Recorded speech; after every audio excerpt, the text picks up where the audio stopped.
Good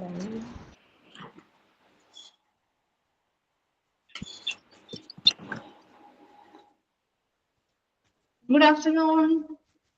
Good afternoon.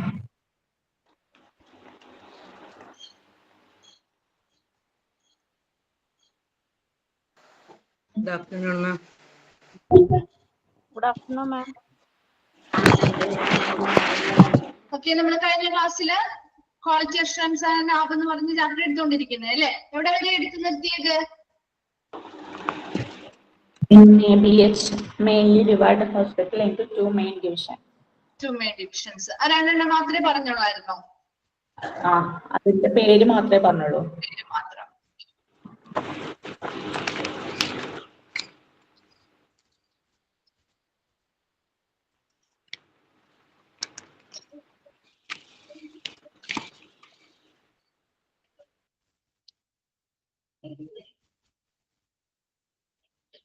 Okay. പനാബിന്റെ mainly divides hospital into two main divisions ആയിരുന്നു അല്ലെ? രണ്ട് മെയിൻ ഡിവിഷൻ ആയിട്ടാണ് നാബ് ഹോസ്പിറ്റലിനെ തിരിക്കുന്നത്. ഏതൊക്കെയായിരുന്നു അത്? ഏതൊക്കെയാണ്? ഓൾറെഡി നിങ്ങൾ പഠിച്ച കാര്യങ്ങളാണത്. ഏതൊക്കെയാ രണ്ട് ഡിവിഷൻസ് ആയിട്ട് തിരിക്കുന്നത്? സ്മോൾ ഹെൽത്ത് കെയർ ഓർഗനൈസേഷൻസും ഹെൽത്ത് കെയർ ഓർഗനൈസേഷൻ അല്ലെ? SHCOയും HCOയും അത് രണ്ടായിട്ടാണ് ഡിവൈഡ് ചെയ്യുന്നത്. ചോദിക്കാറുണ്ട് കേട്ടാ. അതില് SHCO എന്ന് പറയുന്നത് എത്ര ബെഡാണ് അവിടെ? എത്ര ബെഡ് താഴെ? 50 ബെഡിന് താഴെ വരുന്നതാണ് SHCO അല്ലെങ്കിൽ സ്മോൾ ഹെൽത്ത് കെയർ ഓർഗനൈസേഷൻസ് എന്ന് പറയുന്നത്. ഇനി HCO എന്ന് പറയുമ്പോൾ 50 ബെഡിൽ മുകളിൽ വരുന്ന അല്ലെങ്കിൽ കൂടുതലുള്ളവയാണ് ഹെൽത്ത് കെയർ ഓർഗനൈസേഷൻ എന്നറിയപ്പെടുന്നത്. അപ്പൊ ഈ രണ്ട് വിഭാഗമായിട്ട് ഡിവൈഡ് ചെയ്തിട്ടാണ് നാബ് എന്ത് ചെയ്യുന്നത്? ഹോസ്പിറ്റലിന് രണ്ട് വിഭാഗമായിട്ട് ഡിവൈഡ് ചെയ്തു. അതിനനുസരിച്ചാണ് അവിടെ സ്റ്റാൻഡേർഡ്സും കാര്യങ്ങളൊക്കെ അപ്ലൈ ചെയ്യുന്നത്. ഓക്കെ, ഇനി നോക്കിയേ. NAB standards for hospital is arranged by the technical committee constituted by NAB that is arranged that has esteemed persons from clinical, nursing and medical administration areas. ഇനി എന്താ പറയുന്നേ? നാബിന്റെ സ്റ്റാൻഡേർഡ്സ് അത് അറേഞ്ച് ചെയ്യാനായിട്ട്, നാബിന്റെ മാനദണ്ഡങ്ങൾ ക്രമീകരിക്കാൻ അല്ലെങ്കിൽ അറേഞ്ച് ചെയ്യുന്നതിന് വേണ്ടി നാബ് രൂപീകരിച്ചിട്ടുള്ള ഒരു ടെക്നിക്കൽ കമ്മിറ്റി ഉണ്ട്. ആ ടെക്നിക്കൽ കമ്മിറ്റിയിൽ ആരൊക്കെ ഉണ്ടായിരിക്കും? ഹാസ് എസ്റ്റീംഡ് പേഴ്സൺ, ബഹുമാനിക്കപ്പെടേണ്ടതായിട്ടുള്ള ക്ലിനിക്കൽ, ചികിത്സാപരമായിട്ടുള്ള മേഖലകളിൽ നിന്നുള്ള ഡോക്ടേഴ്സോ ഫിസിഷ്യൻസോ അങ്ങനെയുള്ള ആളുകൾ ഉണ്ടാവും. നഴ്സിംഗ് രീതിയിലുള്ള നഴ്സിംഗ് സൈഡിൽ നിന്നുള്ള ആളുകൾ ഉണ്ടാവും. മെഡിക്കൽ അഡ്മിനിസ്ട്രേഷൻ ഏരിയയിൽ നിന്നുള്ള ആളുകളും ഇതായിരിക്കും. ഒരു ടെക്നിക്കൽ കമ്മിറ്റി ഈ പറയുന്ന നാബിന്റെ സ്റ്റാൻഡേർഡ്സ് അറേഞ്ച് ചെയ്യാൻ വേണ്ടി, നാബിന്റെ മാനദണ്ഡങ്ങൾ ക്രമീകരിക്കുന്നതിന് വേണ്ടി നാബ് ഒരു ടെക്നിക്കൽ കമ്മിറ്റിയെ രൂപീകരിക്കുന്നു. ആ ഒരു ടെക്നിക്കൽ കമ്മിറ്റിയിൽ ആരൊക്കെ ഉണ്ടാവും? എസ്റ്റീംഡ് ആയിട്ടുള്ള പേഴ്സൺസ്, ഇത് ബഹുമാനിക്കപ്പെടേണ്ടതായിട്ടുള്ള വ്യക്തികൾ. ഏതൊക്കെ മേഖലയിൽ നിന്നുള്ളതാ? ക്ലിനിക്കൽ മേഖലയിൽ നിന്നുണ്ട്, ചികിത്സാപരമായിട്ടുള്ള മേഖലയിൽ നിന്നുള്ള ആളുകൾ ഉണ്ടാവും, നഴ്സിംഗ് ഏരിയയിൽ നിന്നുള്ള ആളുകൾ ഉണ്ടാവും, മെഡിക്കൽ അഡ്മിനിസ്ട്രേഷൻ ഏരിയയിൽ നിന്നുള്ള ആളുകളും ആ ഒരു ടെക്നിക്കൽ കമ്മിറ്റിയിൽ ഉണ്ടായിരിക്കും. Clear ആണോ? Then the accreditation standards consider the needs of various laws and regulations and guidelines laid out by the government from time to time. ഇനി എന്താ പറയുന്നേ?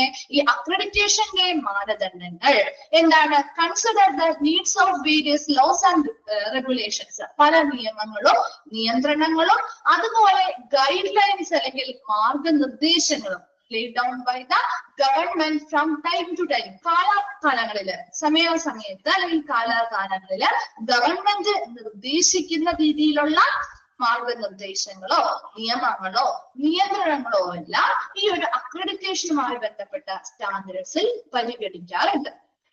ഒരു ചെറിയൊരു സെന്റൻസ് ആണ് പറയുന്നത്, ഒരു പാരഗ്രാഫ് ആണ്. അതിൽ രണ്ട് കാര്യങ്ങളാണ് പറയുന്നത്. നാബ് എന്ന് പറയുന്നത് നാബിലെ സ്റ്റാൻഡേർഡ്സ് ഹോസ്പിറ്റൽസിന് വേണ്ടി, നാബിന്റെ സ്റ്റാൻഡേർഡ്സ് അറേഞ്ച് ചെയ്യുന്നതിന് വേണ്ടി നാബ് ഒരു ടെക്നിക്കൽ കമ്മിറ്റിയെ രൂപീകരിക്കും. ആ ടെക്നിക്കൽ കമ്മിറ്റിയിൽ ബഹുമാനിക്കപ്പെടേണ്ടതായിട്ടുള്ള ക്ലിനിക്കൽ ഏരിയയിൽ നിന്നുള്ള ആളുകൾ ഉണ്ടാവും, നഴ്സിംഗ് ഏരിയയിൽ നിന്നുള്ള ആളുകൾ ഉണ്ടാവും, മെഡിക്കൽ അഡ്മിനിസ്ട്രേഷൻ ഏരിയയിൽ നിന്നുള്ള ആളുകളും ഉണ്ടായിരിക്കും. ഈ നാബിന്റെ സ്റ്റാൻഡേർഡ്സ് കൃത്യമായിട്ട് എന്തൊക്കെ കാര്യങ്ങളാണ് പരിഗണിക്കുന്നത്? ഗവൺമെന്റ് കാലാകാലങ്ങളായി പറയുന്ന നിർദ്ദേശങ്ങൾക്കനുസരിച്ച് അതിനനുസരിച്ചുള്ള മാർഗനിർദ്ദേശങ്ങളും റൂൾസും റെഗുലേഷൻസും എല്ലാം ഈ നാബിന്റെ സ്റ്റാൻഡേർഡ്സിൽ പരിഗണിക്കപ്പെടുന്നുണ്ട്. ക്ലിയർ ആണോ? ആ ഒരു ചെറിയ പാരഗ്രാഫ് ഓക്കെ ആണോ? Okay. Then അടുത്തതായിട്ട് the main NAB guidebook or standard has 10 chapters with 100 standards and 651 objective elements. അപ്പൊ നമ്മുടെ നാബിന്റെ മെയിൻ ഗൈഡ് ബുക്ക് അല്ലെങ്കിൽ സ്റ്റാൻഡേർഡുമായി ബന്ധപ്പെട്ട ബുക്കില് 10 ചാപ്റ്ററുകളാണ്. ഇത് ഓരോന്നും ഒരു ബുക്കായിട്ട് മനസ്സിലായി. അതിലൊരു 10 ചാപ്റ്റർ ഉണ്ട്. അതിനുള്ളില് 100 സ്റ്റാൻഡേർഡ് ഉണ്ട്. അതിന് കീഴിലായിട്ട് 651 ഒബ്ജക്റ്റീവ് എലമെന്റ്സും ഉണ്ട്. ഒരു 10 ചാപ്റ്റർ ഉണ്ട്. അതിനുള്ളില് 100 സ്റ്റാൻഡേർഡ്സ് ഉണ്ട്. അതിനുള്ളില് 651 ഒബ്ജക്റ്റീവ് എലമെന്റ്സ് ഉണ്ടായിരിക്കും. സ്റ്റാൻഡേർഡ് അത് ആ ഒരു നമ്പർ ഒന്ന് നോട്ട് ചെയ്യണം കേട്ടോ. 10 ചാപ്റ്റേഴ്സ് നാബിന്റെ ഗൈഡ് ബുക്ക് അല്ലെങ്കിൽ സ്റ്റാൻഡേർഡ്സുമായി ബന്ധപ്പെട്ട ആ ഒരു പബ്ലിഷ് ചെയ്യുന്ന ബുക്കില് എത്ര ചാപ്റ്റർ ഉണ്ടായിരിക്കും? 10 ചാപ്റ്റർ ആയിരിക്കും ഉണ്ടായിരിക്കുന്നത്. 10 ചാപ്റ്റർ ഉണ്ടാവും. അതിനുള്ളില് 100 സ്റ്റാൻഡേർഡ്സ്. 10 ചാപ്റ്റർ, അതിനുള്ളില് 100 സ്റ്റാൻഡേർഡ്സ്. 100 സ്റ്റാൻഡേർഡ്സിനെയും വിലയിരുത്താൻ ആവശ്യമായ 651 ഒബ്ജക്റ്റീവ് എലമെന്റ്സും ഉണ്ടായിരിക്കും. Then the standard refers to a set of objectives for the performance. ആ ഒരു സ്ഥാപനത്തിലെ അല്ലെങ്കിൽ ആ ഒരു ഇൻസ്റ്റിറ്റ്യൂഷനിലെ പെർഫോമൻസ് അല്ലെങ്കിൽ പ്രകടനം എത്രത്തോളമാണ് എന്ന് വിലയിരുത്തുന്നതിന് വേണ്ടി, പെർഫോമൻസ് മികച്ചതാക്കുന്നതിന് വേണ്ടിയുള്ള ഒരു സെറ്റ് ഓഫ് ഒബ്ജക്റ്റീവ്സ് അല്ലെങ്കിൽ ഒരു കൂട്ടം ലക്ഷ്യങ്ങളെയാണ് സ്റ്റാൻഡേർഡ്സ് എന്ന് പറയുന്നത്. അപ്പൊ ആ ഒരു സ്റ്റാൻഡേർഡ് പറഞ്ഞിട്ടുണ്ടെങ്കിൽ ആ കൃത്യമായ ആ ഒരു ലക്ഷ്യത്തിലേക്ക് ആ ഒരു പെർഫോമൻസ് എത്തണം. ആ ഒരു സ്ഥാപനത്തിലെ ഓരോ ഒരു ഹോസ്പിറ്റലാണെങ്കിൽ ഒരു സർവീസ് കൊടുക്കുകയാണ്. ആ സർവീസ് ആ ഒരു കൃത്യമായ ഒബ്ജക്റ്റീവ് അല്ലെങ്കിൽ ആ ഒരു സ്റ്റാൻഡേർഡിന്റെ ലക്ഷ്യത്തിലേക്ക് എത്തുന്ന രീതിയിലുള്ള ഒരു കൃത്യമായിട്ടുള്ള മാനദണ്ഡങ്ങളെയാണ് എന്തെന്ന് പറയുന്നത്? സ്റ്റാൻഡേർഡ്സ് എന്ന് പറയുന്നത്. സ്റ്റാൻഡേർഡ് എന്ന് പറയുമ്പോൾ കൃത്യമായിട്ടുള്ള ഒരു സെറ്റ് ഓഫ് ഒബ്ജക്റ്റീവ് ആണ്, ഒരു ലക്ഷ്യം ഉണ്ടായിരിക്കും. ആ ഒരു ലക്ഷ്യത്തിലേക്ക് അവരുടെ പെർഫോമൻസ് അല്ലെങ്കിൽ പ്രകടനം എത്തണം. ഈ സ്റ്റാൻഡേർഡിന് കീഴിൽ വരുന്ന ഒന്നാണ് elements, objective elements. The elements came under each standard are used to observe the performance. ഇവര് ആ ഒരു പെർഫോമൻസ് എത്രത്തോളം ഉണ്ട് ഈ സ്റ്റാൻഡേർഡിനുള്ളിൽ അവർ പാലിക്കേണ്ടതായ ഒരു കൂട്ടം സ്റ്റാൻഡേർഡ്സ് അല്ലെങ്കിൽ മാനദണ്ഡങ്ങൾ ഉണ്ടാവും. ആ മാനദണ്ഡങ്ങൾക്കനുസരിച്ച് ഇവരുടെ പ്രകടനം നിലവാരം വരുന്നുണ്ടോ എന്ന് കൃത്യമായിട്ട് നിരീക്ഷിക്കാനും മെഷർ ചെയ്യാനും വേണ്ടിയിട്ട് ഉപയോഗിക്കുന്നവയാണ് എലമെന്റ്സ് അല്ലെങ്കിൽ ഒബ്ജക്റ്റീവ് എലമെന്റ്സ് എന്ന് പറയുന്നത്. ഇപ്പൊ ഒബ്ജക്റ്റീവ് എലമെന്റ്സ് ഈ സ്റ്റാൻഡേർഡ് കൃത്യമായിട്ട് ആ ഒരു ലെവലിലേക്ക് ഇവരെന്ത് ചെയ്യുന്നുണ്ടോ, എത്തിക്കുന്നുണ്ടോ, ആ ഒരു കൃത്യമായിട്ടുള്ള സ്റ്റാൻഡേർഡ്സ് ഇവർ പെർഫോം ചെയ്യുന്നുണ്ടോ, അതിനനുസരിച്ച് ഇവരുടെ പ്രകടന നിലവാരം ഓരോ മേഖലയിലും എത്രത്തോളമാണ്, ഇങ്ങനെയുള്ള കാര്യങ്ങളൊക്കെ കൃത്യമായിട്ട് നിരീക്ഷിക്കാനും മെഷർ ചെയ്യാനും വേണ്ടിയിട്ട് ഉപയോഗിക്കുന്ന ഒന്നാണ് ഒബ്ജക്റ്റീവ് എലമെന്റ്സ് എന്ന് പറയുന്നത്. അപ്പൊ 10 ചാപ്റ്ററുകള്, അതിന് കീഴിൽ 100 സ്റ്റാൻഡേർഡ്സ്, അതിന് കീഴിൽ 651 ഒബ്ജക്റ്റീവ് എലമെന്റ്സ് ഉണ്ട്. ഈ സ്റ്റാൻഡേർഡ്സ് ഓരോന്നും അവരുടെ പെർഫോമൻസിന് വേണ്ടി സെറ്റ് ചെയ്തിരിക്കുന്ന ഒബ്ജക്റ്റീവ് അല്ലെങ്കിൽ ലക്ഷ്യങ്ങളാണ്. ആ ലക്ഷ്യം കൃത്യമായിട്ട് അവര് പാലിക്കുന്നുണ്ടോ, ഓരോ മേഖലയിലും കൃത്യമായിട്ടുള്ള സ്റ്റാൻഡേർഡ്സ് അല്ലെങ്കിൽ ആ ലക്ഷ്യത്തിനനുസരിച്ചാണോ അവർ പെർഫോം ചെയ്യുന്നത് എന്ന് നിരീക്ഷിക്കാനും മെഷർ ചെയ്യാനും ഉപയോഗിക്കുന്നവയാണ് ഒബ്ജക്റ്റീവ് എലമെന്റ്സ്. എത്ര എണ്ണമാണ്? 651 ഒബ്ജക്റ്റീവ് എലമെന്റ്സ് എന്ന് പറയുന്നത്. ക്ലിയർ ആണോ? ഇത്രയും ഭാഗം ക്ലിയർ ആണോ? എന്താണ് സ്റ്റാൻഡേർഡ്? സ്റ്റാൻഡേർഡിന് കീഴിലുള്ള ഒബ്ജക്റ്റീവ് എലമെന്റ് എന്താണെന്ന് മനസ്സിലായോ? ഓക്കെ. ഇനി അടുത്തതായിട്ട് പറയുന്നത് ഔട്ട് ഓഫ് 651 ഒബ്ജക്റ്റീവ് എലമെന്റ്സ്, ഈ ഒരു 651 ഒബ്ജക്റ്റീവ് എലമെന്റ്സിൽ നിന്നും ഓരോന്നും ഓരോ കാറ്റഗറി ആയിട്ട് നമ്മൾ തിരിച്ചിരിക്കുകയാണ്.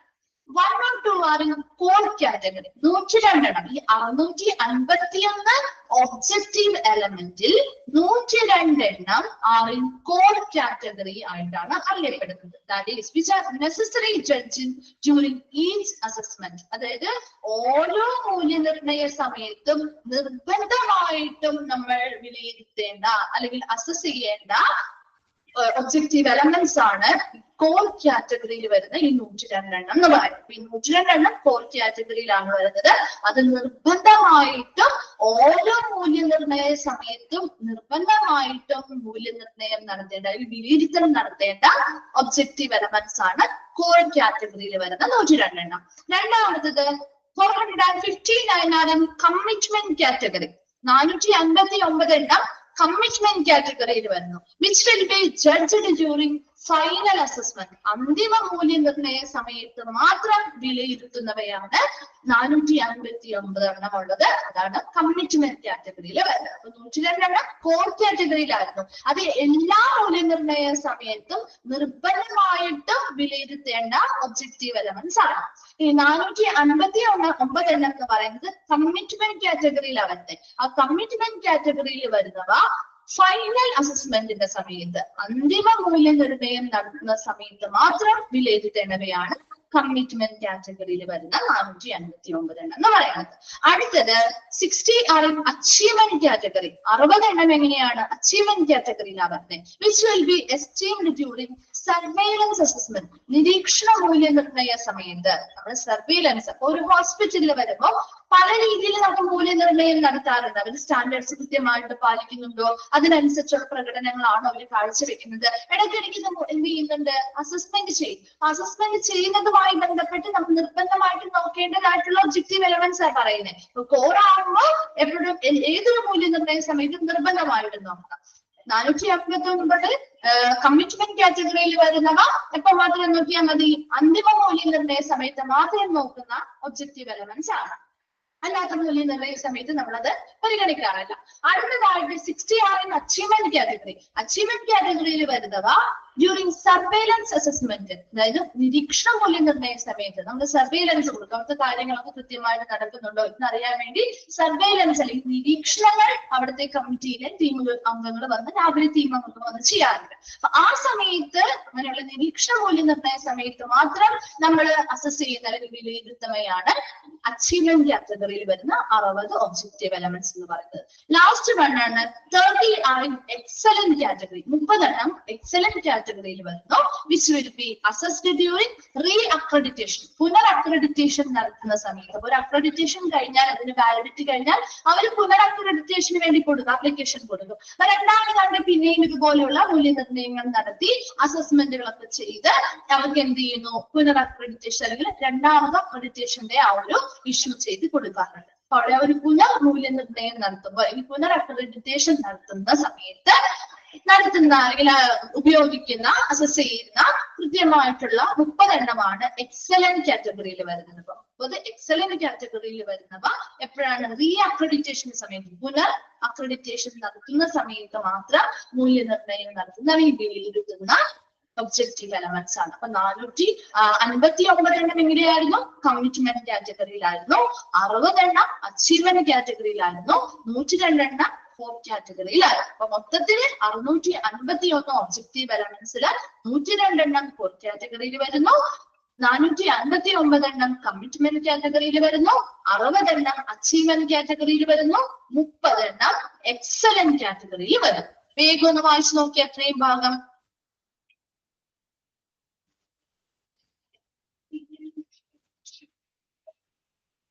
ഇമ്പോർട്ടന്റ് എല്ലാവരും ഒരു 4 എണ്ണമില്ലേ, 4 തിരിച്ചിരിക്കുന്നില്ലേ, core category, commitment category, achievement category, excellent category.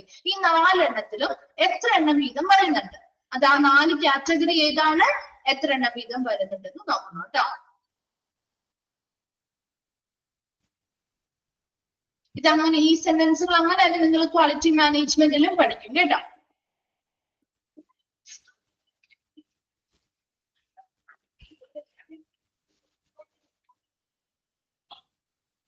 വായിച്ചു കഴിയുമ്പോൾ ഒന്ന് റിപ്ലൈ ചെയ്യണേ.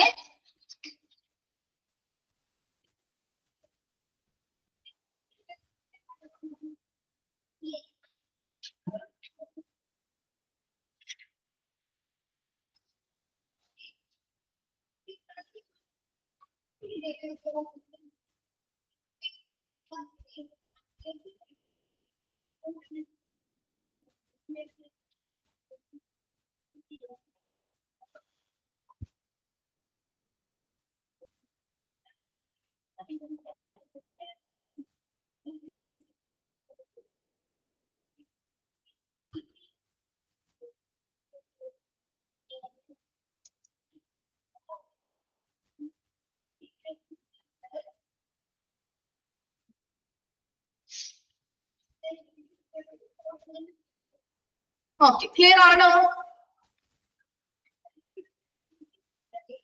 ഓക്കെ. ദെൻ അടുത്തതായിട്ട് നമ്മുടെ നാവിന്റെ സ്റ്റാൻഡേർഡ്സിലോട്ട് കടക്കാണ്. നാവില് നമ്മൾ പറഞ്ഞിരുന്നു 10 ചാപ്റ്ററുകളാണുള്ളത് അല്ലെ, 100 സ്റ്റാൻഡേർഡ്സും. അപ്പൊ അതിൽ ഈ പറയുന്നതെല്ലാം 10 ചാപ്റ്ററുകളുണ്ട്. നോക്കിയേ, പേഷ്യന്റ് സെന്റേർഡ് സ്റ്റാൻഡേർഡ്സ്, അതായത് രോഗിയെ കേന്ദ്രീകരിച്ചിട്ടുള്ള മാനദണ്ഡങ്ങളുണ്ട്. ഓർഗനൈസേഷൻ സെന്റേർഡ് സ്റ്റാൻഡേർഡ്സ്, ആ ഒരു സ്ഥാപനത്തെ കേന്ദ്രീകരിച്ചിട്ടുള്ള മാനദണ്ഡങ്ങളുണ്ട്. അപ്പൊ ഈ രണ്ടെണ്ണത്തിലും 5 എണ്ണം വീതം വരുന്നത്. നോക്കിയേ, 5 ചാപ്റ്റർ ആണത്. Assessment and continuity of care, ആ ഒരു ചാപ്റ്ററിൽ അതുമായി ബന്ധപ്പെട്ട മാനദണ്ഡങ്ങളാണ്. കെയർ ഓഫ് പേഷ്യന്റ്, അതുമായി ബന്ധപ്പെട്ട മാനദണ്ഡങ്ങളാണ്. ഇത് ഓരോന്നും 5 എണ്ണം വീതം. അത് 5, ആദ്യത്തെ 5 എണ്ണമുണ്ട്, രണ്ടാമത്തെ 5 എണ്ണം, മൊത്തം 10 ചാപ്റ്റർ ആയില്ലേ, 10 ചാപ്റ്റേഴ്സ്. ഇതിനുള്ളില് ഈ 10 ചാപ്റ്റേഴ്സിന്റെയും ഉള്ളിലായിട്ട് 100 സ്റ്റാൻഡേർഡ്സ്, മൊത്തത്തിൽ 100 സ്റ്റാൻഡേർഡ്സ് ഉണ്ടായിരിക്കും. അപ്പൊ അതൊന്നും ഡീറ്റെയിൽ ആയിട്ടൊന്നും പഠിക്കേണ്ട, അത്രയും എണ്ണം ഉണ്ട് എന്ന് മാത്രം അറിഞ്ഞിരുന്നാൽ മതി കേട്ടോ. അപ്പൊ അതില് നമ്മൾ പേഷ്യന്റ് സെന്റേർഡ് സ്റ്റാൻഡേർഡ്സും ഓർഗനൈസേഷൻ സെന്റേർഡ് സ്റ്റാൻഡേർഡ്സും ആണ് പഠിക്കുന്നത്. അപ്പൊ അതിൽ പേഷ്യന്റ് സെന്റേർഡ് സ്റ്റാൻഡേർഡ് എന്ന് പറഞ്ഞാൽ രോഗിയെ കേന്ദ്രീകരിച്ചിട്ടുള്ള, പ്രധാനമായിട്ടും രോഗിയായിരിക്കും അവിടെ നമ്മൾ സെന്റർ ആയിട്ട് നിൽക്കുന്നത്. രോഗിക്ക് വേണ്ടിയിട്ട് എന്തൊക്കെ കാര്യങ്ങൾ ചെയ്യാം, അല്ലെങ്കിൽ രോഗിയെ കേന്ദ്രീകരിച്ചിട്ടുള്ള മാനദണ്ഡങ്ങളാണ് പേഷ്യന്റ് സെന്റേർഡ് സ്റ്റാൻഡേർഡിൽ പറയുന്നത്. അത് ഏതൊക്കെയാണെന്ന് മനസ്സിലാക്കി വെച്ചാൽ മതി കേട്ടോ. ഇൻക്ലൂഡഡ് ആയത് ഏത്, അല്ലെങ്കിൽ ഇൻക്ലൂഡഡ് അല്ലാത്തത് ഏത് എന്ന് ചോദിക്കാം. അതുപോലെ തന്നെ ഈ ഒരു ടേംസിന്റെ എക്സ്പാൻഡഡ് ഫോമും ഷോർട്ട് ഫോമും ചോദിക്കാം. ഇത്രയും മാത്രം ഈ ഭാഗത്ത് നിന്ന് നിങ്ങൾ മനസ്സിലാക്കിയാൽ മതി. കൂടുതലായിട്ടുള്ള ഡീറ്റെയിൽസ് ഒന്നും പഠിക്കാനില്ല. ജസ്റ്റ് ആ പേരുകൾ മനസ്സിലാക്കുക, അതിന്റെ ഷോർട്ട് ഫോം പഠിക്കുക. അതുപോലെ തന്നെ പേഷ്യന്റ് സെന്റേർഡ് സ്റ്റാൻഡേർഡിൽ ഉൾപ്പെടുന്നവ ഏതാണ്, ഓർഗനൈസേഷൻ സെന്റേർഡ് സ്റ്റാൻഡേർഡിൽ ഉൾപ്പെടുന്നവ ഏതാണ് എന്ന് മനസ്സിലാക്കി വെക്കാം. ഇത്രയും കാര്യങ്ങൾ ഈ ഒരു ഭാഗത്ത് നിന്ന് ചെയ്താൽ മതി കേട്ടോ.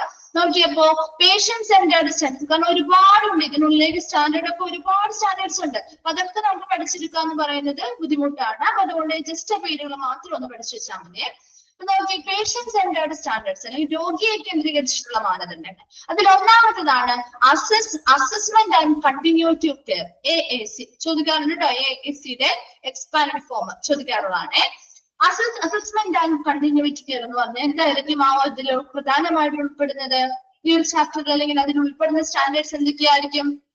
ആ ഒരു ട്രീറ്റ്മെന്റിന് വേണ്ടിയിട്ടുള്ള അല്ലെങ്കിൽ ആ ഹോസ്പിറ്റലിലേക്കുള്ള പ്രവേശനം അല്ലെ, അതല്ലേ ഉൾപ്പെടുന്നത്? ആണോ?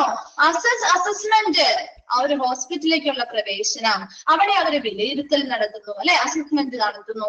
അതിനുശേഷം അവർ ആ ഒരു കണ്ടിന്യൂറ്റി ഓഫ് കെയർ ആണ് അല്ലെ, ആ ഒരു പ്രവേശനം കിട്ടി, അതിനുശേഷം അവരുടെ ആ ഒരു പരിചരണത്തിന്റെ ആ ഒരു തുടർച്ച.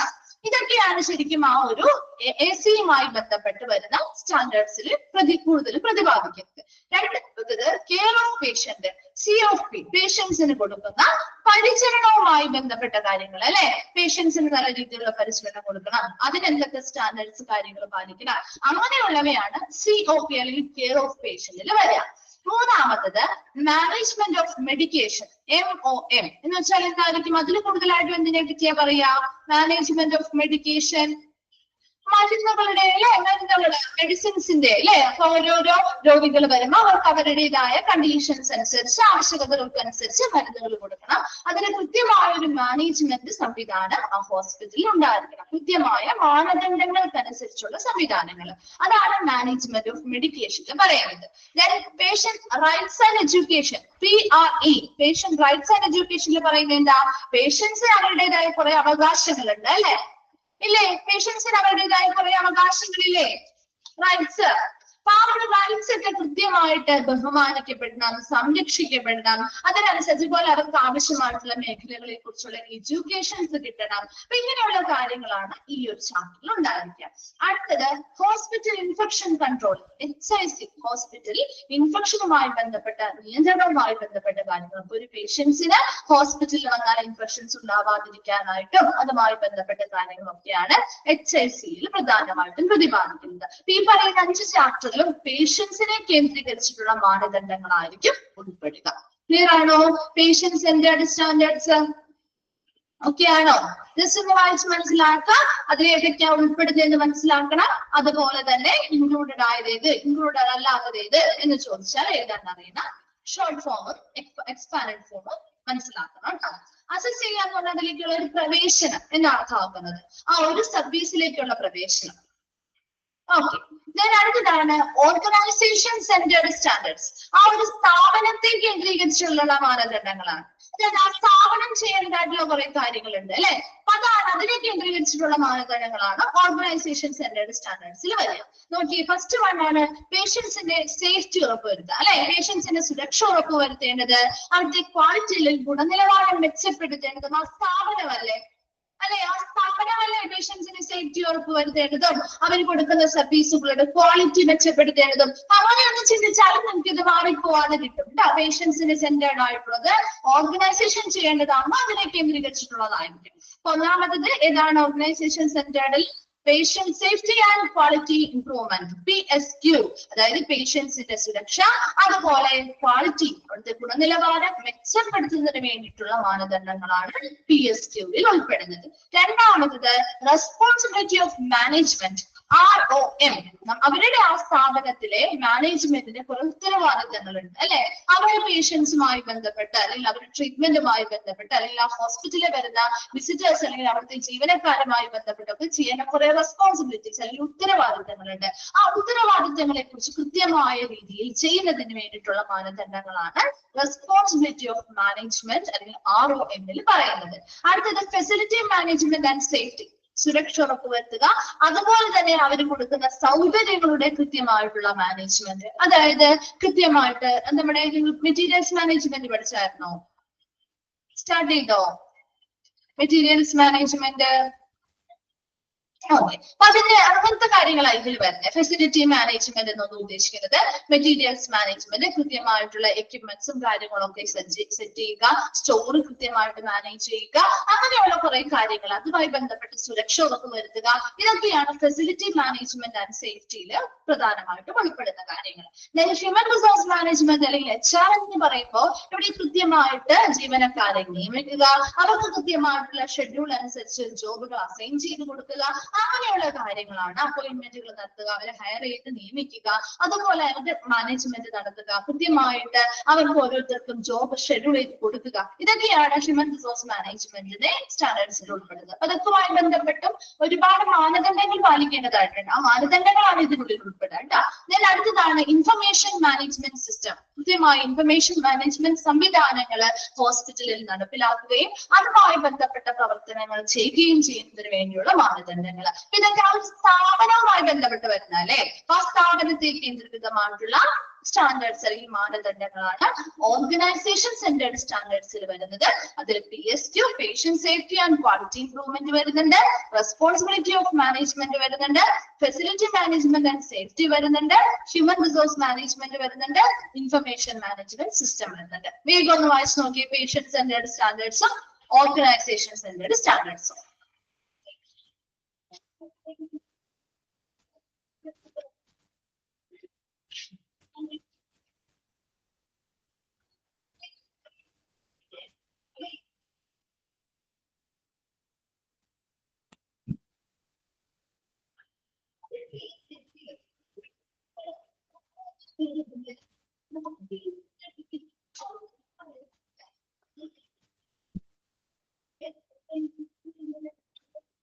വായിച്ചു കഴിയുമ്പോൾ ഒന്ന് റിപ്ലൈ ചെയ്യണേ.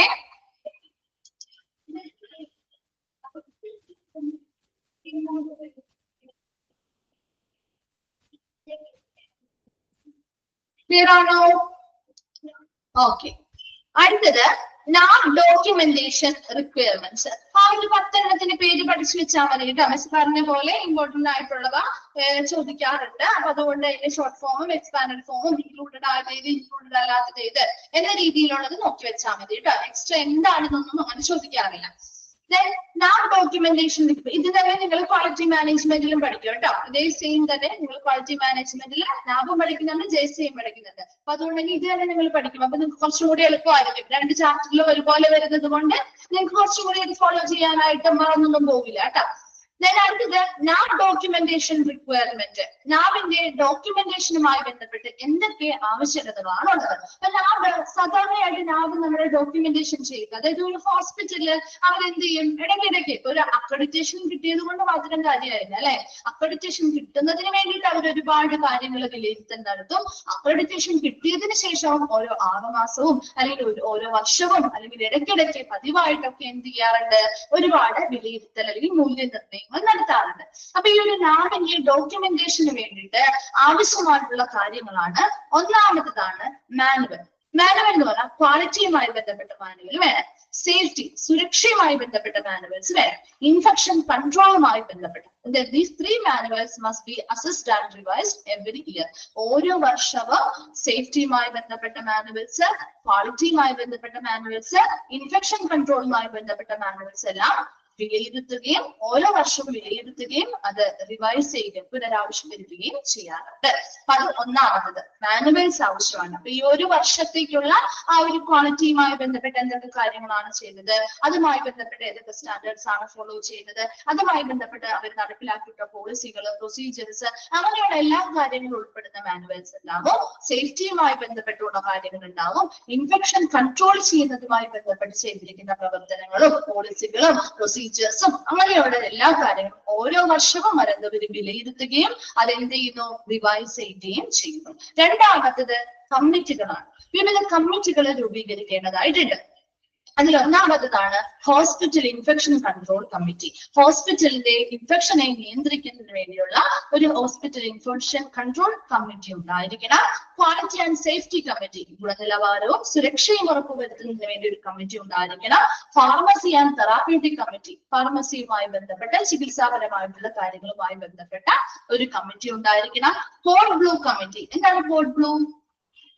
കോഡ് ബ്ലൂ എന്തുമായിട്ട് ബന്ധപ്പെട്ടതാ? കോഡ് ബ്ലൂ എന്തുമായിട്ട് ബന്ധപ്പെട്ടതാ? വേസ്റ്റൽ. ശരിയാണ്, കാർഡിയാക് അറസ്റ്റ് അല്ലെങ്കിൽ റെസ്പിറേറ്ററി ഫെയിലിയറുമായി ബന്ധപ്പെട്ട് അല്ലെ. അപ്പൊ അങ്ങനെയുള്ള ഒരു സിറ്റുവേഷൻസ് ഒക്കെ വന്നാൽ അതിനെ കൈകാര്യം ചെയ്യാൻ ആവശ്യമായിട്ടുള്ള കോഡ് ബ്ലൂ കമ്മിറ്റികൾ വേണം. Then blood transfusion committee. Blood transfusion committee എന്തിനാ? ബ്ലഡ് ട്രാൻസ്ഫ്യൂഷനുമായി ബന്ധപ്പെട്ട് ബ്ലഡ് ബാങ്കൊക്കെ ആയിട്ട് ബന്ധപ്പെട്ട് സേഫ്റ്റിയും കാര്യങ്ങളൊക്കെ ഉറപ്പുവരുത്താനും ബോധവൽക്കരണ ക്ലാസ്സുകൾ കൊടുക്കാനും അല്ലെ, അങ്ങനെയുള്ള കാര്യങ്ങളൊക്കെ പുതിയ പുതിയ കാര്യങ്ങൾ ഡെവലപ്പ് ചെയ്യാനൊക്കെ വേണ്ടിയിട്ട് ബ്ലഡ് ട്രാൻസ്ഫ്യൂഷനുമായി ബന്ധപ്പെട്ട കമ്മിറ്റികൾ വേണം. Medical record review committee, medical റെക്കോർഡുകളെ അവലോകനം ചെയ്യാനായിട്ടുള്ള ഒരു കമ്മിറ്റി വേണം. Then disciplinary and grievance handling committee. എന്താ, അവിടുത്തെ അച്ചടക്ക നടപടികൾ കൃത്യമായിട്ട് കൊണ്ട് നടക്കാൻ, ഗ്രീവിയൻസ് പരാതികളും പരിഹാരങ്ങളും കാണാൻ വേണ്ടിയിട്ട് അല്ലെ, അങ്ങനെയുള്ള പരാതികളൊക്കെ കൈകാര്യം ചെയ്യാനായിട്ടുള്ള ഒരു കമ്മിറ്റി വേണം. അതുപോലെ ഇന്റേണൽ കംപ്ലൈന്റ് കമ്മിറ്റി എന്ന് വെച്ചാൽ എന്താ? ഇന്റേണൽ കംപ്ലൈന്റ് കമ്മിറ്റി ആ സ്ഥാപനത്തിനുള്ളില് പലതരത്തിലുള്ള പ്രോബ്ലംസ് അല്ലെങ്കിൽ കംപ്ലൈന്റുകൾ വരാം അല്ലെ, അവിടുത്തെ ജീവനക്കാർക്കിടയിലൊക്കെ അതിലൂടെ സെക്ഷൽ ഹറാസ്മെന്റ് ആവാം, വേജസുമായി ബന്ധപ്പെട്ട കാര്യങ്ങളാവാം, അങ്ങനെയുള്ള ഒരുപാട് പരാതികൾ ഉണ്ടാവില്ലേ ആ ഒരു സ്ഥാപനത്തിനുള്ള ആ ഒരു ഓഫീസിനുള്ളിൽ തന്നെയുള്ളവർക്ക്. അതൊക്കെ പരിഹരിക്കാൻ വേണ്ടിയിട്ട് ഇന്റേണൽ കംപ്ലൈന്റ് കമ്മിറ്റികൾ ഉണ്ടാവും. അപ്പൊ ഇത്രയും കമ്മിറ്റികൾ ആ ഒരു ലാബിന്റെ ഡോക്യുമെന്റേഷനിൽ കൃത്യമായിട്ട് ഉണ്ടായിരിക്കണം. അപ്പൊ infection control, hospital infection control committee വേണം, ക്വാളിറ്റി ആൻഡ് സേഫ്റ്റിയുമായി ബന്ധപ്പെട്ട ഒരു കമ്മിറ്റി വേണം, then pharmacy and therapeutic committee വേണം, കോഡ് ബ്ലൂ കമ്മിറ്റി വേണം, ബ്ലഡ് ട്രാൻസ്ഫ്യൂഷൻ കമ്മിറ്റി വേണം, മെഡിക്കൽ റെക്കോർഡ് റിവ്യൂ കമ്മിറ്റി വേണം, disciplinary and grievance handling committee വേണം, ലാസ്റ്റ് പാർട്ടാണ് ഇന്റേണൽ കംപ്ലൈന്റ്സ് കമ്മിറ്റി. അപ്പൊ ഇത്രയും മാനുവൽസ് 3 വേണം. ഏതൊക്കെയായിട്ടും എന്തുമായിട്ട് ബന്ധപ്പെട്ട മാനുവൽസാ? ക്വാളിറ്റി മാനുവല്, സേഫ്റ്റി ഇതിൽ ഇൻക്ലൂഡഡ് ആയത് ചോദിക്കാറുണ്ട് കേട്ടോ. ഈ ഇൻക്ലൂഡഡ് ആയിട്ടുള്ളത് ചോദിക്കാറുണ്ട്. ഏതൊക്കെ കമ്മിറ്റീസ് ആണ് ഉൾപ്പെടുന്നത്, അതുപോലെ ഏതൊക്കെ മാനുവൽസ് ആണ് വേണ്ടത് കേട്ടോ. ഏതൊക്കെ മാനുവൽസ് ആ വേണ്ടത്? ഏതൊക്കെ മാനുവൽസ് ആ വേണ്ടത്? Quality manual, safety manual, infection control manual. ആ 3 മാനുവൽസും കൃത്യമായിട്ട് ഇവര് മെയിൻറ്റെയിൻ ചെയ്യണം. അത് ഓരോ വർഷവും നാം എന്ത് ചെയ്യും? വിലയിരുത്തൽ നടത്തുകയും റിവൈസ് ചെയ്യുകയും ചെയ്യും. ഓക്കെ, ഇനി കമ്മിറ്റികൾ ഏതൊക്കെയാണ്? Hospital infection control committee, quality and safety committee, അതുപോലെ pharmacy and therapeutic committee, code blue committee. Code blue എന്ന് പറഞ്ഞാൽ കാർഡിയാക് അറസ്റ്റ് അല്ലെങ്കിൽ റെസ്പിറേറ്ററി ഫെയിലിയറുമായി ബന്ധപ്പെട്ട ഒരു അടിയന്തര സാഹചര്യങ്ങൾ വന്നാൽ അത് കൈകാര്യം ചെയ്യാൻ ആവശ്യമായിട്ടുള്ള കമ്മിറ്റികൾ. ബ്ലഡ് ട്രാൻസ്ഫ്യൂഷനുമായി ബന്ധപ്പെട്ട് കൃത്യമായിട്ടുള്ള സേഫ്റ്റി ഉറപ്പുവരുത്താനും അതുമായി ബന്ധപ്പെട്ട അവയർനെസ് കൊടുക്കാനും ഒക്കെ വേണ്ടിയിട്ടുള്ള കമ്മിറ്റി. അതുപോലെ മെഡിക്കൽ റെക്കോർഡുകൾ കൃത്യമായിട്ട് അവലോകനം ചെയ്യുന്നതിന് വേണ്ടിയുള്ള committee. Disciplinary disciplinary and grievance handling, പരാതികളും അതുപോലെ തന്നെ അച്ചടക്കവും ഒക്കെ നിലനിർത്തുന്നതിന് വേണ്ടി പരാതികൾ കൈകാര്യം ചെയ്യുന്നതിന് വേണ്ടി ഒരു കമ്മിറ്റി. ഇന്റേണൽ കംപ്ലൈന്റ്സ് കമ്മിറ്റി എന്ന് പറഞ്ഞാൽ എന്താ, ആ ഒരു സ്ഥാപനത്തിനുള്ളിലുള്ള ജീവനക്കാർക്കിടയിൽ എന്തെങ്കിലും സെക്ഷൽ ഹരാസ്മെന്റ്സുകളോ വേജസുമായി ബന്ധപ്പെട്ടോ പ്രശ്നങ്ങളോ കാര്യങ്ങളോ നിലനിർത്താൻ ആ പരാതികളൊക്കെ പരിഹരിക്കുന്നതിന് വേണ്ടി ഇന്റേണൽ കമ്മിറ്റികളും ഉണ്ടായിരിക്കും. ഓക്കെ ആണോ? മാനുവൽ ആൻഡ് കമ്മിറ്റീസ് ക്ലിയർ ആണോ? ഓക്കെ. അടുത്തതാണ് കീ പെർഫോമൻസ് ഇൻഡിക്കേറ്റേഴ്സ്. നമ്മൾ നേരത്തെ പറഞ്ഞ KP പറഞ്ഞു അല്ലെ, കീ പെർഫോമൻസ് ഇൻഡിക്കേറ്റേഴ്സ്. ഈ കീ പെർഫോമൻസ് ഇൻഡിക്കേറ്റേഴ്സ് എന്ന് പറഞ്ഞാൽ ശരിക്കും ഇതൊരു ക്വാളിറ്റി ഇൻഡിക്കേറ്റർ ആണ്, അതായത് സൂചനകളാണ്, അല്ലെങ്കിൽ ഒരു ക്വാളിറ്റി ഇൻഡിക്കേറ്റർ തന്നെ കീ പെർഫോമൻസ് ഇൻഡിക്കേറ്റർ എന്ന് പറയുന്നത്. ഓരോ ഇടങ്ങളിലെയും പെർഫോമൻസ് ലെവൽ എത്രത്തോളം ഉണ്ട്, ഒരു ഹോസ്പിറ്റലിൽ ഒരു സർവീസ് കൊടുക്കുന്ന ആ ഒരു മേഖലയിൽ അവരുടെ പെർഫോമൻസ് ലെവൽ എത്രത്തോളം ഉണ്ട്, അവിടെ എന്തെങ്കിലും എറേഴ്സ് കാര്യങ്ങൾ വരുന്നുണ്ടോ, ഇങ്ങനെയുള്ള പെർഫെക്റ്റ് ആയിട്ടാണോ അവിടെ എല്ലാം നടക്കുന്നത്, മറ്റെന്തെങ്കിലും പ്രോബ്ലംസോ കാര്യങ്ങളോ ഉണ്ടോ, ഇങ്ങനെയുള്ള കാര്യങ്ങളൊക്കെ ഐഡന്റിഫൈ ചെയ്യാനും മെച്ചപ്പെടുത്തൽ നടത്താനും വേണ്ടിയിട്ടാണ് നമ്മൾ കീ പെർഫോമൻസ് ഇൻഡിക്കേറ്റേഴ്സ് ഉപയോഗിക്കുന്നത്. അതില് NABH mandated by 32 key performance indicator ആണ് നാബ് രൂപപ്പെടുത്തിയിട്ടുള്ളത്. ഈ 32 എണ്ണവും നമുക്ക് ഇവിടെ ജസ്റ്റ് പേര് മാത്രമേ പഠിക്കാനുള്ളൂ. പക്ഷെ ഈ 32 എണ്ണവും അതിന്റെ ഫോർമുലാസും ഉൾപ്പെടെ നിങ്ങൾ ക്വാളിറ്റി മാനേജ്മെന്റ് എന്ന് പറയുന്ന ചാപ്റ്ററിൽ ഡീറ്റെയിൽഡ് ആയിട്ട് പഠിക്കും കേട്ടോ. 32 എണ്ണത്തിന്റെ ഫോർമുലാസ് ഉൾപ്പെടെയാണ് നിങ്ങൾ ഇവിടെ പഠിക്കുന്നത്. ജസ്റ്റ് നമുക്കിവിടെ വെറുതെ എന്താണ് ആ ഓരോ കീ പെർഫോമൻസ് ഇൻഡിക്കേറ്റേഴ്സും എന്താണെന്ന് മാത്രം പറഞ്ഞു പോയാൽ മതി. അവിടെ നമ്മൾ ഓൾറെഡി ഡീറ്റെയിൽഡ് ആയിട്ട് പഠിക്കുന്നത് കൊണ്ട് അവിടെ ആ ഒരു ഫോർമുല ഉൾപ്പെടെയാണ് പഠിക്കുന്നത്. അപ്പൊ അതുകൊണ്ട് നിങ്ങൾ അവിടെ കൂടുതലായിട്ട് പഠിക്കും. ഇവിടെ ജസ്റ്റ് മിസ് എന്താണെന്നുള്ളത് മാത്രമേ പറഞ്ഞു തരുള്ളൂ കേട്ടോ. 11ാമത്തതാണ് time taken for initial assessment of indoor patients. എന്ന് വെച്ചാൽ എന്താ, ഇവിടെ ഒരു സമയം, അതായത് അവരുടെ മൂല്യനിർണ്ണയത്തിന് അല്ലെങ്കിൽ അവരുടെ പ്രാഥമിക വിലയിരുത്തലിന് എടുക്കുന്ന സമയമാണ് ഇവിടെ ഈ time taken for initial assessment എന്ന് പറയുന്നത്. അതായത് ഇപ്പൊ നമ്മളൊരു പേഷ്യന്റ് ആയിട്ട് ഒരു ഹോസ്പിറ്റലിൽ ചെന്നു, ആ ഹോസ്പിറ്റലിൽ ചെന്ന് വാർഡിലെത്തി, അല്ലെങ്കിൽ ആ ഒരു വാർഡിൽ എത്തുന്ന സമയം മുതൽ എത്ര സമയം എടുക്കും നമുക്ക് ആ ഒരു പ്രാഥമികമായിട്ടുള്ള വിലയിരുത്തൽ അല്ലെങ്കിൽ മൂല്യനിർണ്ണയം നടത്താനായിട്ട് എത്ര സമയം. ഇപ്പൊ നമ്മളൊരു ഹോസ്പിറ്റലിൽ ചെന്നു, അല്ലെങ്കിൽ ഇപ്പൊ നമ്മൾ അഡ്മിറ്റ് ആക്കി വാർഡിലേക്ക് മാറ്റി, അവിടെ ചിലപ്പോൾ ഡോക്ടർ വരാൻ, ചിലപ്പോൾ നമ്മുടെ പ്രാഥമികമായിട്ടുള്ള മൂല്യനിർണ്ണയം നടത്താൻ ചിലപ്പോൾ കുറെ നേരം എടുത്തേക്കാം അല്ലെ. ചില സമയങ്ങളിൽ കുറെ നേരം എടുക്കാറില്ലേ, ഉണ്ടോ? ചിലപ്പോൾ ഡോക്ടർ വേഗം വന്നേക്കാം അല്ലെ, വേഗം വന്ന് നമുക്ക് മൂല്യനിർണ്ണയങ്ങൾ നടത്താറുണ്ട്. അപ്പൊ അത് എത്രത്തോളം സമയം എടുക്കുന്നുണ്ട് അതാണ് ഇവിടെ ഉദ്ദേശിക്കുന്നത്. Time taken for initial assessment of indoor patients. അതായത് അവിടെ വരുന്ന പേഷ്യൻസിനെ അവർ ആ ഒരു ഡോക്ടർ എത്ര സമയം കൊണ്ടാണ് അല്ലെങ്കിൽ പ്രാഥമിക മൂല്യനിർണ്ണയം പൂർത്തിയാക്കാനായിട്ട് അതുവരെയുള്ള ആ ഒരു സമയം, അത് നമ്മൾ വന്ന സമയം മുതൽ ഡോക്ടർ വന്ന് നമ്മുടെ പ്രൈമറി ആയിട്ടുള്ള പ്രാഥമികമായിട്ടുള്ള മൂല്യനിർണ്ണയം അസസ്മെന്റ് ഇനിഷ്യൽ ആയിട്ടുള്ള അസസ്മെന്റ് നടത്തുന്നത് വരെയുള്ള ആ ഒരു സമയത്തെയാണ് time taken for initial assessment എന്ന് പറയുന്നത്. അപ്പൊ അത് ചില സമയങ്ങളിൽ കൂടാം. ഒരു ഡോക്ടർ വരാൻ വൈകിയാൽ ഒരുപാട് സമയം എടുക്കും അല്ലെ. ആ ഒരു ഇനിഷ്യൽ അസസ്മെന്റിന് വേണ്ടി ഒരുപാട് സമയം നമുക്ക് ചെയ്യുമ്പോൾ കിട്ടും, ആ ഒരു ഫോർമുല വെച്ച് ചെയ്യുമ്പോൾ. അതേസമയം പെട്ടെന്ന് വരാണെങ്കിൽ അവിടെ എന്താ മനസ്സിലാക്കാൻ പറ്റുന്നത്, അവിടെ കൃത്യമായിട്ടുള്ള മാനദണ്ഡങ്ങൾ പാലിച്ചുകൊണ്ട് അവരധികം പേഷ്യൻസിന് ഡിസ്റ്റർബൻസ് ഉണ്ടാകാതെ ഉടനെ അവർക്ക് സർവീസുകൾ കൊടുക്കുന്നു അല്ലെ, മനസ്സിലാക്കണ്ടേ അല്ലെ. അതേസമയം ഡോക്ടർ തോന്നിയ പോലെ ഒരുപാട് നേരം കഴിഞ്ഞാണ് വരുന്നതെങ്കിലോ അവിടെ ആ ഒരു നല്ല ക്വാളിറ്റി മെയിൻറ്റെയിൻ ചെയ്യുന്നില്ല എന്നല്ലേ നമുക്ക് മനസ്സിലാക്കാൻ പറ്റാം. മനസ്സിലാവുന്നുണ്ടോ പറയുന്നത്? അപ്പൊ ഓരോ മേഖലയും ഇങ്ങനെ വിലയിരുത്താണ് ചെയ്യുന്നത്. ആ ഒരു മേഖലയിൽ എത്രത്തോളം സമയം എടുത്താണ് പേഷ്യൻസിന് പ്രാഥമിക വിലയിരുത്തൽ ആ ഡോക്ടർ നൽകുന്നത്. അപ്പൊ അവിടെ അധികം സമയം ഇല്ല, പെട്ടെന്ന് ചെയ്യുകയാണെങ്കിൽ അവിടെ നല്ല ക്വാളിറ്റിയുള്ള സർവീസ് കൊടുക്കുന്നുണ്ടെന്നാണ് അതിന്റെ അർത്ഥം. അതേസമയം ഒരുപാട് സമയം എടുക്കുന്നുണ്ടെങ്കിൽ ആ പേഷ്യൻസിന് കൃത്യമായിട്ടുള്ള പരിചരണം ആ ഡോക്ടറിൽ നിന്ന് കിട്ടുന്നില്ല അല്ലെ, ആ ഒരു ഏരിയയിൽ നിന്ന് കിട്ടുന്നില്ല എന്നല്ലേ മനസ്സിലാക്കട്ടെ. അങ്ങനെയുള്ള ഇൻഡിക്കേറ്റേഴ്സ്, ഈ പറയുന്ന ഇൻഡിക്കേറ്റേഴ്സ് ഉപയോഗിച്ചുകൊണ്ട് ഓരോ മേഖലയിലെയും പ്രകടനങ്ങൾ എങ്ങനെയാണെന്ന് വിലയിരുത്തുന്നു. ക്ലിയർ ആണോ? രണ്ടാമത്തത് ടൈം ടേക്കൺ ഫോർ ഡിസ്ചാർജ്. അപ്പൊ ഡിസ്ചാർജിന് വേണ്ടിയിട്ട് ഇപ്പൊ നമ്മൾ ചില ഹോസ്പിറ്റലിൽ ചെല്ലുമ്പോ ഡിസ്ചാർജ് ചെയ്ത് തന്നിട്ട് ഒരുപാട് സമയം നമ്മൾ വെയിറ്റ് ചെയ്യിപ്പിക്കാറുണ്ട് അല്ലെ, ചെയ്യാറില്ലേ? രാവിലെ ചിലപ്പോൾ ഡിസ്ചാർജ് ചെയ്ത് തന്നതായിരിക്കും, ഡിസ്ചാർജ് ആയിരിക്കും നമ്മൾ ഡോക്ടർ പറഞ്ഞിട്ടുണ്ടാവും. ചിലപ്പോൾ വൈകിട്ടായിരിക്കും നമ്മളെ റൂമിൽ അവിടെ നിന്ന് എന്ത് ചെയ്യുന്നത്, ഡിസ്ചാർജ് ബില്ലടയ്ക്കാൻ വേണ്ടി ഒരുപാട് നേരം നമ്മൾ വെയിറ്റ് ചെയ്യിപ്പിച്ച് ചിലപ്പോൾ വൈകിട്ടാവും നമ്മൾ അവിടെ നിന്ന് പോരുമ്പോ ഇല്ലേ, ആ റൂമിലേക്ക് പോരുമ്പോ അത്രയും സമയം എടുക്കാറില്ലേ. ചില ഹോസ്പിറ്റലിൽ ചിലപ്പോൾ വേഗം അവർ പ്രൊസീജിയേഴ്സ് ചെയ്ത് തരാറുണ്ട്, ഉണ്ടാവും. ചെയ്യാറില്ലേ? അപ്പൊ ആ ഒരു സമയം എത്ര സമയം നമ്മൾ ആ ഒരു ഡിസ്ചാർജിന് വേണ്ടി എടുത്തു?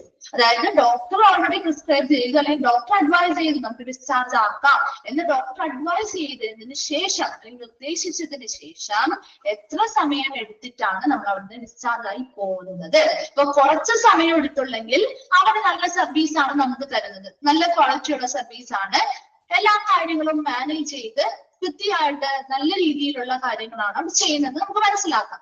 അതേസമയം ഒരുപാട് സമയം എടുക്കുകയാണെങ്കിൽ എന്താ പേഷ്യൻസിന് എന്തോരം ബുദ്ധിമുട്ടുകൾ ഉണ്ടാക്കുന്നുണ്ട് അല്ലെ?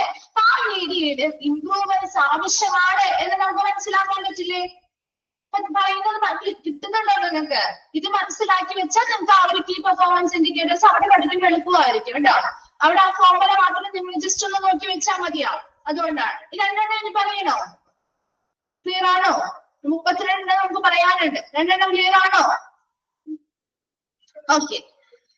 മൂന്നാമത്തത് incidents of hospital connected pressure ulcers after admission. അതായത് ഇപ്പൊ നമ്മുടെ ഹോസ്പിറ്റലുകളിൽ, ഇവിടെ ഹോസ്പിറ്റലിലെ കേസാ പറയുന്നത്, ഇപ്പൊ നമ്മുടെ വീടുകളിലൊക്കെ പ്രായമായവര് വയ്യാതെ കിടപ്പിലായിട്ടുള്ള രോഗികളൊക്കെ ഉണ്ടെങ്കിൽ അവർക്ക് പ്രഷർ അൾസേഴ്സ് വരാറുണ്ട്. എന്ന് വെച്ചാൽ എന്താ പ്രഷർ അൾസേഴ്സ്? കേട്ടിട്ടുണ്ടോ? കണ്ടിട്ടുണ്ടോ? അവരുടെ പുറം പൊട്ടുന്ന കണ്ടിട്ടുണ്ടോ?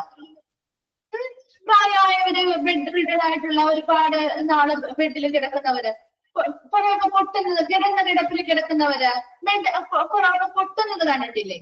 അതാണ് ഈ പ്രഷർ അൾസർ എന്ന് പറയുന്നത്. അപ്പൊ ഇവിടെ ഉദ്ദേശിക്കുന്നത് ഒരു ഹോസ്പിറ്റലിൽ പ്രവേശിച്ചതിന് ശേഷം, ഒരു ഹോസ്പിറ്റലിൽ ട്രീറ്റ്മെന്റിന് വേണ്ടി വന്നിട്ടുണ്ട്, അതിനുശേഷം അതുമായി ബന്ധപ്പെട്ട് ആഫ്റ്റർ അഡ്മിഷൻ, അതാണ് പ്രത്യേകം പറഞ്ഞിട്ടുണ്ട്, ആഫ്റ്റർ അഡ്മിഷന് ശേഷം ചിലപ്പോൾ വരുന്ന സമയത്ത് അവർക്ക് പ്രഷർ അൾസേഴ്സോ അല്ലെങ്കിൽ ചെറിയ രീതിയിൽ പുറം പൊട്ടി ഇതൊക്കെ ഉണ്ടാവാം. അതല്ലാതെ, അത് കൂടാതെ ഹോസ്പിറ്റലിന് വന്നതിന് ശേഷം എത്ര പേർക്ക് ഇതുപോലെയുള്ള പ്രഷർ അൾസേഴ്സ് ഉണ്ടായിട്ടുണ്ട്, അതിന്റെ റേറ്റ് ആണ് നമ്മളിവിടെ എടുക്കുന്നത്. മനസ്സിലായോ?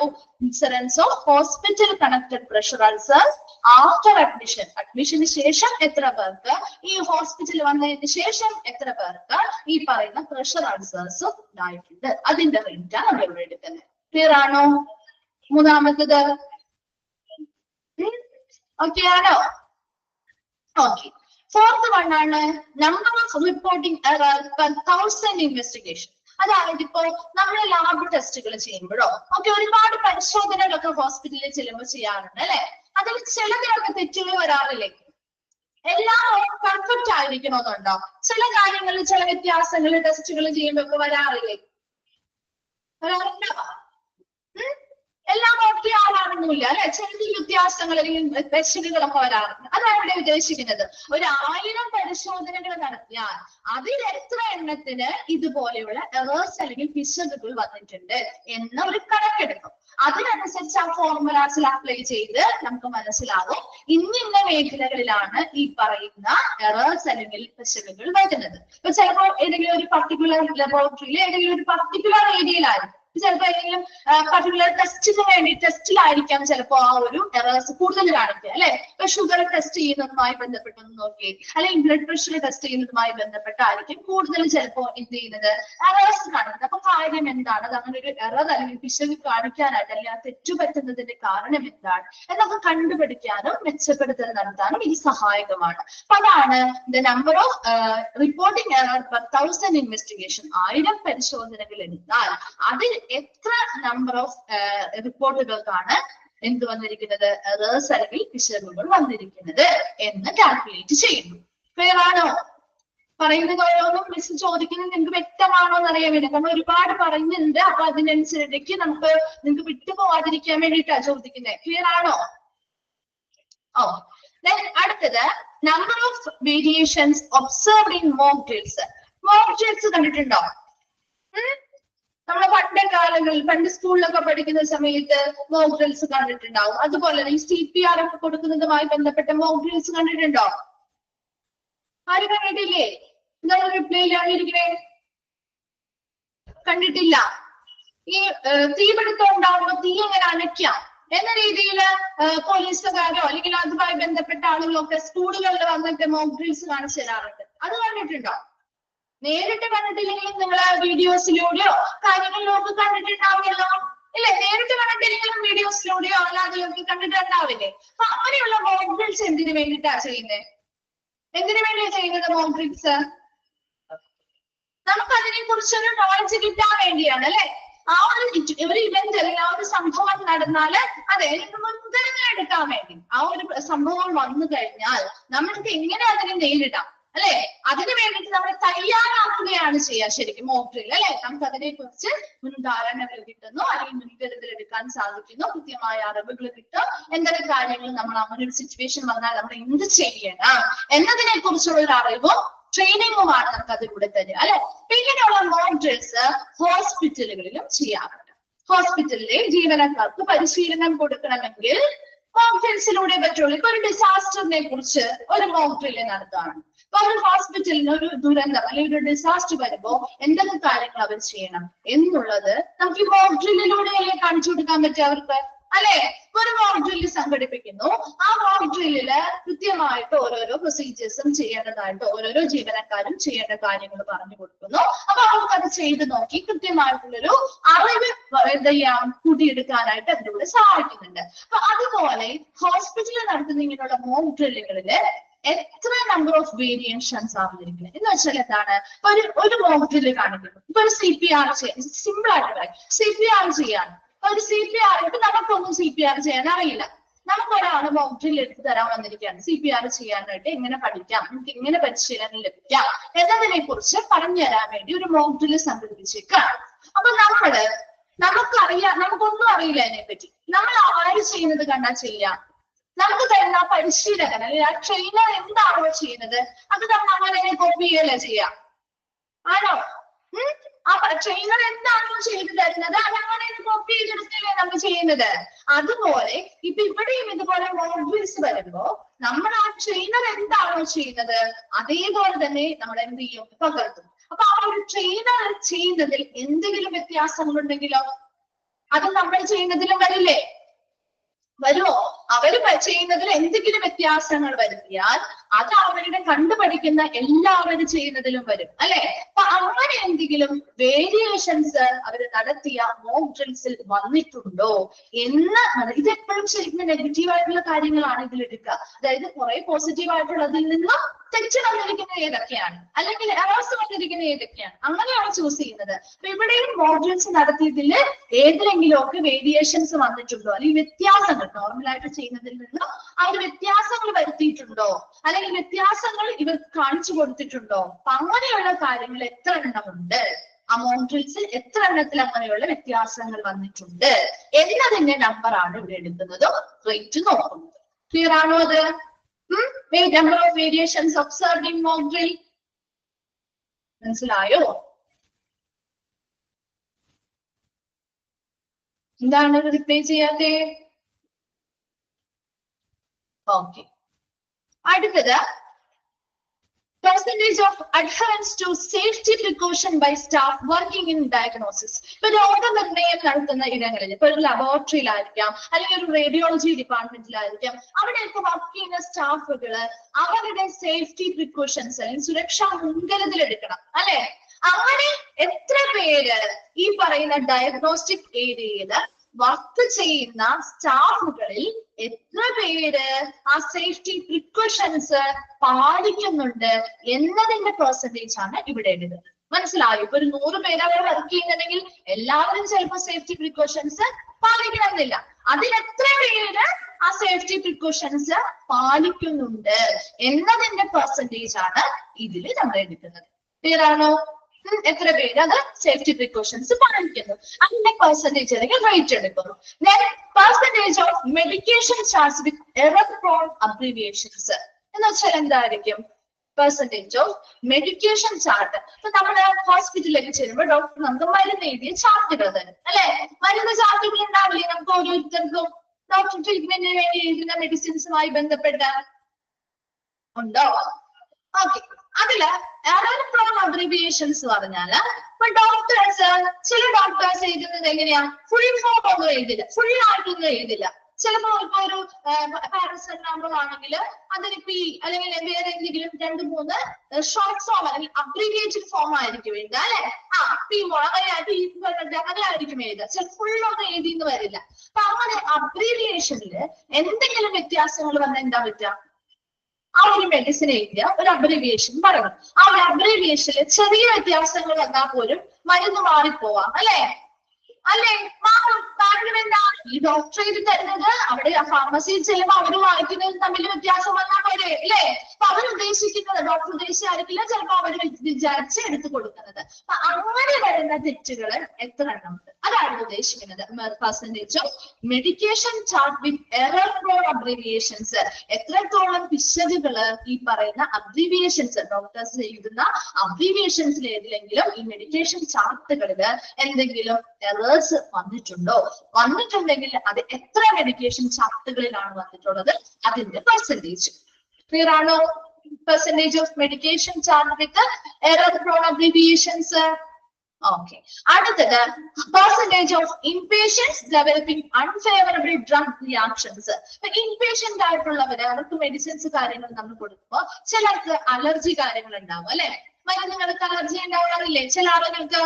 അൺഫേവറബിൾ ആയിട്ടുള്ള ഡ്രഗ് റിയാക്ഷൻസ്, അതായത് മരുന്നുകൾ കൊടുക്കുമ്പോൾ ചിലപ്പോൾ അവർക്ക് അസാധാരണമായ രീതിയിൽ അല്ലെങ്കിൽ അവർക്ക് ഫേവറബിൾ അല്ലാത്ത രീതിയിലുള്ള ഡ്രഗ് റിയാക്ഷൻസ് ചില ആളുകൾക്ക് വരാറുണ്ട്. അങ്ങനെ എത്ര പേർക്ക് അൺഫേവറബിൾ ആയിട്ടുള്ള ഡ്രഗ് റിയാക്ഷൻസ് വന്നു? ഇൻപേഷ്യന്റ് ആയിട്ടുള്ളവരാണ് കേട്ടോ. അവിടെ താമസിച്ച് ട്രീറ്റ്മെന്റ് എടുക്കുന്നവരിൽ എത്ര പേഷ്യൻസ് ഈ മരുന്നുകൾ കൊടുത്തപ്പോ ഇങ്ങനെയുള്ള ഡ്രഗ് റിയാക്ഷൻസ് എത്ര പേരിൽ ഉണ്ടായിട്ടുണ്ട്? അവരുടെ എണ്ണത്തിന്റെ പെർസെന്റേജ് ആണ് ഈ പറയുന്നത് percentage of inpatients developing unfavourable drug reactions. Clear ആണോ? ഓക്കെ ആണോ? നെക്സ്റ്റ് പറയുന്നത് percentage of unplanned return to ഒടി.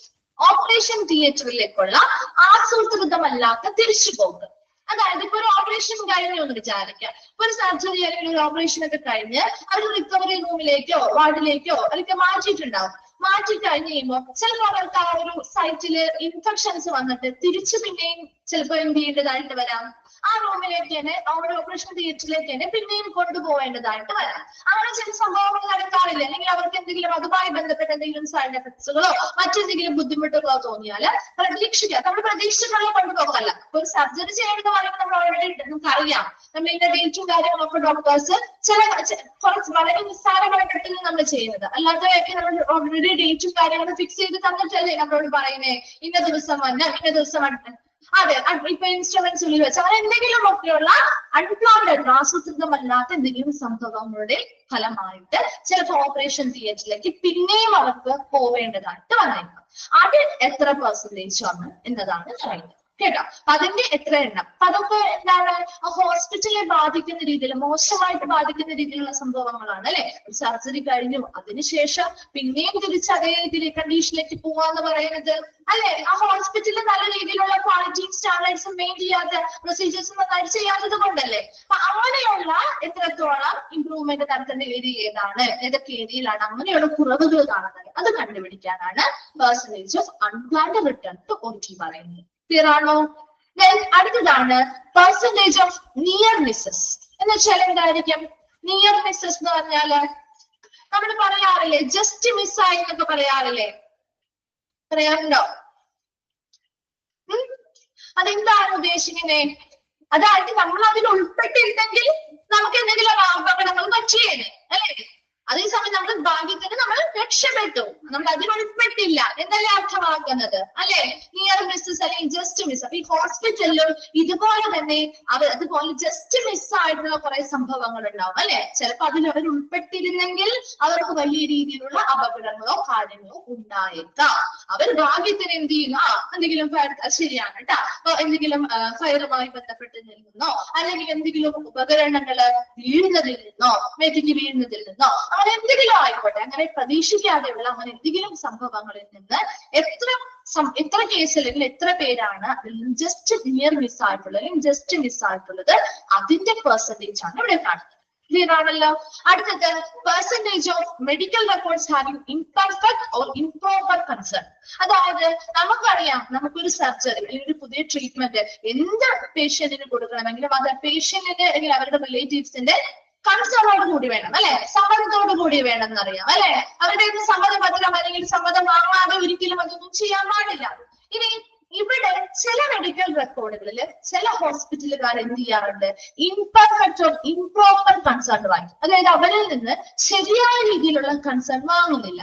എന്ന് വെച്ചാൽ ഇപ്പൊ ഒരു ടെസ്റ്റ് ചെയ്യാൻ പോവാണ് അല്ലെങ്കിൽ ഒരു സർജറി ചെയ്യാൻ പോവാണ്, എന്തിനും നെഗറ്റീവ് ഉണ്ട് പോസിറ്റീവ് ബെനിഫിറ്റ്സും ഉണ്ട്, അതുപോലെ തന്നെ സൈഡ് എഫക്ട്സും ഉണ്ടാവും അല്ലെ.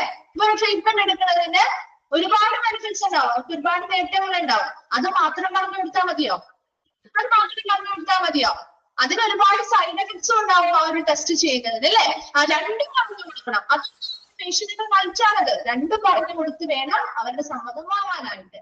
എന്നാൽ ചിലപ്പോൾ ഇവർ എന്ത് ചെയ്യാറില്ല, നെഗറ്റീവ്സ് ഒന്നും പറയില്ല, പോസിറ്റീവ് ആയിട്ടുള്ള മാത്രം. അതായത് ഇപ്പൊ നല്ല ഇങ്ങനെ ഒരു ട്രീറ്റ്മെന്റ് എടുത്താൽ നിങ്ങൾക്ക് ഇങ്ങനെ ബെനിഫിറ്റ്സ് ഉണ്ടാവും, ഇതുപോലെ നിങ്ങൾക്ക് കുറെ അധികം മാറ്റങ്ങൾ സംഭവിക്കും, അങ്ങനെ വരും ഇങ്ങനെ വരും, അതെ, കാര്യം മറച്ചു വെച്ചിട്ട് സീരിയസ് ആയിട്ട് എന്നുള്ള കാര്യങ്ങളൊന്നും പറയാതെ ചെയ്യുന്ന കാര്യങ്ങൾ. അപ്പൊ അങ്ങനെ ശരിയായ രീതിയിലല്ലാതെ എത്ര ആളുകളിൽ നിന്നാണ് കൺസേൺ വാങ്ങിയിരിക്കുന്നത് അല്ലെങ്കിൽ സമ്മതം വാങ്ങിയിരിക്കുന്നത്, ആ സമ്മതം അങ്ങനെ ശരിയായ രീതിയിൽ പറയാതെ സമ്മതം വാങ്ങിയിട്ടുള്ള എത്ര മെഡിക്കൽ റെക്കോർഡുകളുണ്ടോ അതിന്റെ പെർസെന്റേജ് ആണ് ഇവിടെ കാണുന്നത്. ക്ലിയർ ആണോ? ഇതൊക്കെ നിങ്ങൾ ഓൾറെഡി ക്വാളിറ്റി മാനേജ്മെന്റിൽ പഠിക്കും കേട്ടോ. പക്ഷേ ഇത് എന്താണെന്ന് ജസ്റ്റ് പറഞ്ഞു തരുന്നെന്ന് മാത്രമേ ഉള്ളൂ. കാരണം ഓരോ പോയിന്റ് വെറുതെ വായിച്ചു പോയിട്ട് കാര്യമില്ലല്ലോ, നിങ്ങൾക്ക് അതൊന്നും എന്തെങ്കിലും ഒന്ന് മനസ്സിലാവണ്ടേ, അതിന് വേണ്ടിയിട്ടാ പറഞ്ഞു തരുന്നത് കേട്ടോ. ഡീറ്റെയിൽ ആയിട്ട് അവിടെ എന്താണെന്ന് പഠിക്കുന്നുണ്ട്, ഫോർമുലാസും പഠിക്കുന്നുണ്ട് കേട്ടോ. ഓക്കെ, നെക്സ്റ്റ് പറയാലോ, പെർസെന്റേജ് ഓഫ് ട്രാൻസ്ഫ്യൂഷൻ റിയാക്ഷൻ. എന്താണ് ട്രാൻസ്ഫ്യൂഷൻ റിയാക്ഷൻ? ട്രാൻസ്ഫ്യൂഷൻ റിയാക്ഷൻ എന്താണ്? ട്രാൻസ്ഫ്യൂഷൻ റിയാക്ഷൻ എന്ന് പറയുന്നത് എന്താണ്? ട്രാൻസ്ഫ്യൂഷൻ ബ്ലഡ് ബാങ്ക് മെഡിസിൻ മറന്നുപോയോ? ട്രാൻസ്ഫ്യൂഷൻ, ബ്ലഡ് ട്രാൻസ്ഫ്യൂഷൻ എന്താണ്? ബ്ലഡ് ഒരു വ്യക്തിയിൽ നിന്ന് മറ്റൊരു വ്യക്തിയിലേക്ക് കൈമാറും. അതെ, ബ്ലഡ് ട്രാൻസ്ഫ്യൂഷൻ എന്ന സമയത്ത് ചിലപ്പോ ചില സമയങ്ങളിൽ എന്ത് ചെയ്യാറുണ്ട്, റിയാക്ഷൻസ് നടക്കാറില്ലേ? കൃത്യമായിട്ടുള്ള പരിശോധനകൾ ചെയ്യാതെ ബ്ലഡ് ട്രാൻസ്ഫ്യൂഷൻ നടത്തിയാൽ അവിടെ എന്ത് പറ്റാറുണ്ട്, റിയാക്ഷൻസ്, പ്രതികൂലമായിട്ടുള്ള റിയാക്ഷൻസ് നടത്താറില്ലേ?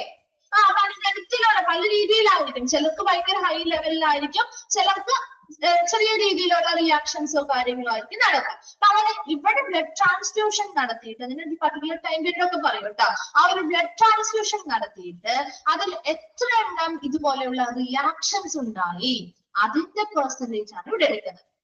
ഒരു പർട്ടിക്കുലർ ടൈം പീരീഡിലെ ഉള്ളിലുള്ള എത്രത്തോളം ബ്ലഡ് ട്രാൻസ്ഫ്യൂഷൻസ് നടത്തിയിട്ടുണ്ടോ അതിൽ എത്ര എണ്ണം ഈ പറയുന്ന റിയാക്ഷൻസോടുകൂടി വന്നു. മനസ്സിലായോ? അതിന്റെ പെർസെന്റേജ് ആണ് ഇവിടെ എടുക്കുന്നത്. മനസ്സിലായോ? Then അടുത്തത് percentage of surgeries by the organization procedure to prevent hostile events like wrong site, wrong patient and wrong surgery have been adhered to.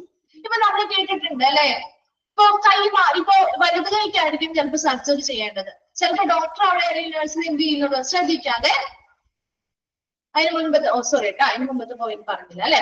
നോക്കി, percentage of cases who received suitable prophylactic antibiotics within the specified time frame. അതായത് ഇപ്പൊ നമ്മൾ ഓരോ രോഗത്തിന് വേണ്ടിയിട്ടും കൃത്യമായിട്ട് antibiotics കഴിക്കാറില്ലേ? Antibiotics കഴിക്കാറുണ്ടോ? ഇപ്പൊ surgery ഒക്കെ കഴിയുമ്പോ അല്ലാതെ എന്ത് ചെയ്യാറുണ്ട്, പെയിന് വേണ്ടിയിട്ട് അല്ലെങ്കിൽ വേദന കുറയാനും ആ ഒരു മുറിവ് ഉണങ്ങാനും ഒക്കെ വേണ്ടിയിട്ട് ആന്റിബയോട്ടിക്സ് കഴിക്കാറുണ്ട് അല്ലെ. അപ്പൊ അങ്ങനെ ഒരു നിർദ്ദിഷ്ട സമയ പീരീഡില് എത്ര ആളുകളാണ് ആന്റിബയോട്ടിക്സ് കഴിക്കുന്നത്?